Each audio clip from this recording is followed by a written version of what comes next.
Today we're going to talk about illegal immigration. In particular, the boat crossings, but there's more, of course, to the story than that, and perhaps it's appropriate that we're here this morning after yesterday, the scenes in Dover that took place as 650 people arrived. 650 people yesterday arrived into Dover, and last I heard this morning, there are many more boats on the way today. That will take us up to about 52,000 people since this Prime Minister and this government came into power. We will try to make it easy. And after all, the countries we're talking about, we're giving nearly all of them foreign aid anyway. So there are ways that we can offer them constructive deals to take back their people, or we can get tougher by applying diplomatic or economic pressure. And as Nigel said, one of the things that will happen immediately once we pass this legislation is UK Deportation Command will start issuing letters informing them, we know we're on to you, and if you don't take this voluntary programme, you're gone forcibly in 6 months' time.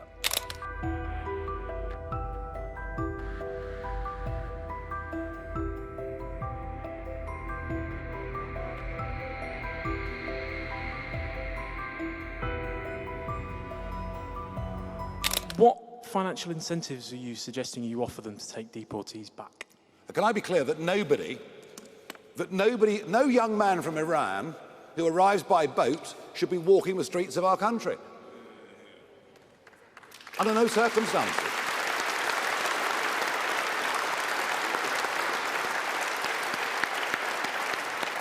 Absolutely no way, never. That shouldn't be done.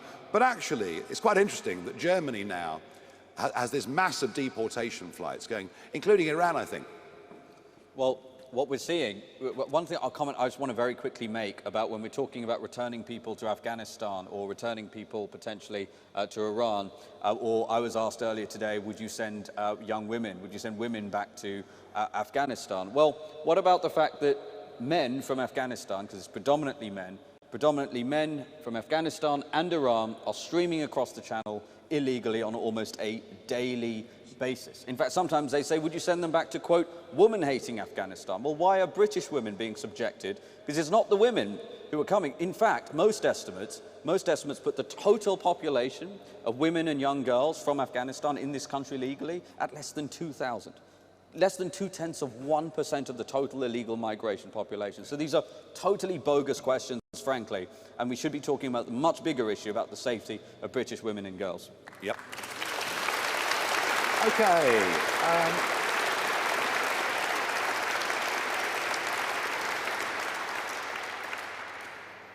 I think one of the most interesting things about this press conference and about the media the last few days is the questions that are being asked about the practicalities of individual pieces of implementation.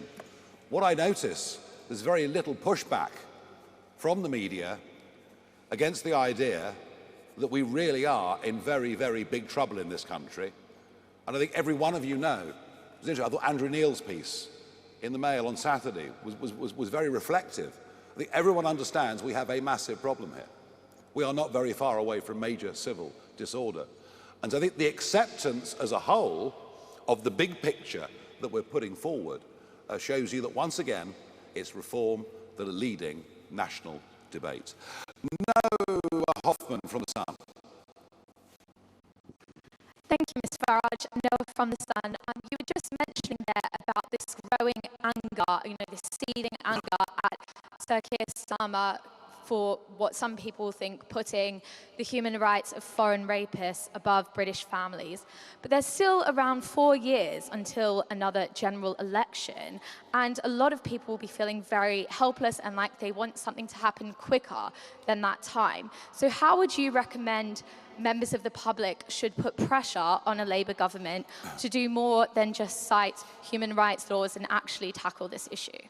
I think that one of the things I've learned over quite a long time in this game is that if you lead with arguments, if you get the public to follow you, the other politicians start to change their tune. And let's face it, this is a Labour government famed for its number of U-turns already. So I would urge everybody out there that's got a Labour MP to go to that MP and say to him or her, unless you get a grip on this, we will absolutely not be voting for you next time round, and you will lose your seat. And if that happens on a big enough scale, I think it could be a remarkable effect of concentrating the mind. 4 years to the next election? Do you really think so?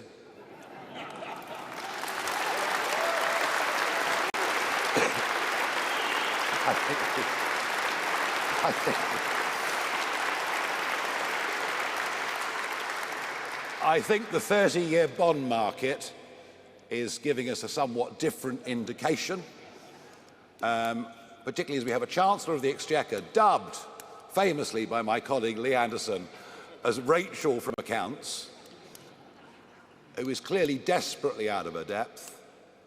And actually, I'm not sure there's anybody in the cabinet that really has a clue how to turn around the economic downward spiral and possibly even fiscal doom loop that we're beginning to enter into. So they may not last quite as long as you think.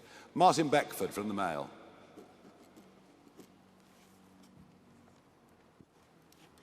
Thank you very much. Martin Beckford from the Daily Mail.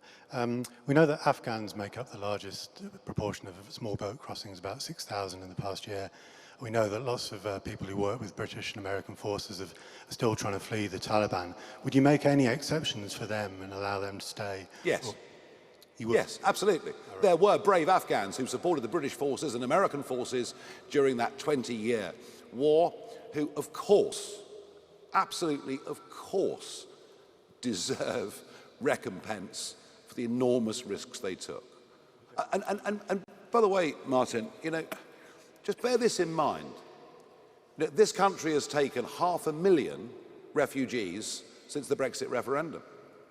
This country is not closed-minded to groups that genuinely face persecution, to groups that genuinely are refugees. We just don't believe, by any traditional definitions of a refugee, we just don't believe those people crossing the English Channel, or at least very few of them, tick that box. Carry on.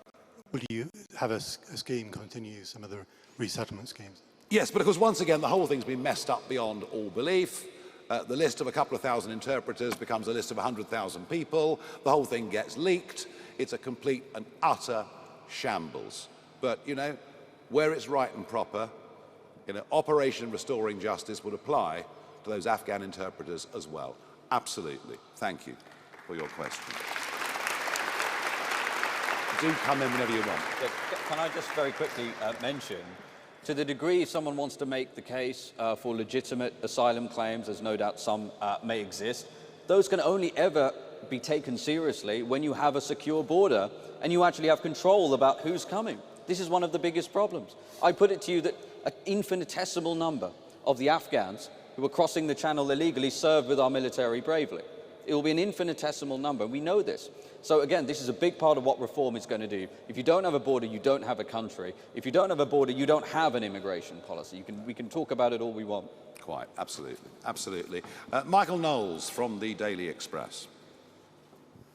Thank you very much. Your operational plan speaks about a 6-month voluntary return window. Can you spell out why you're going to do that and why it precedes the large-scale raids? Well, because there's a nice way of doing this, and there's a very tough way of doing this. And if people think, crikey, you know, they're breathing down my neck, they're actually going to catch up with me and deport me, I might as well take the offer of £2,500 and a free, comfortable flight back to my home country. Difficult to assess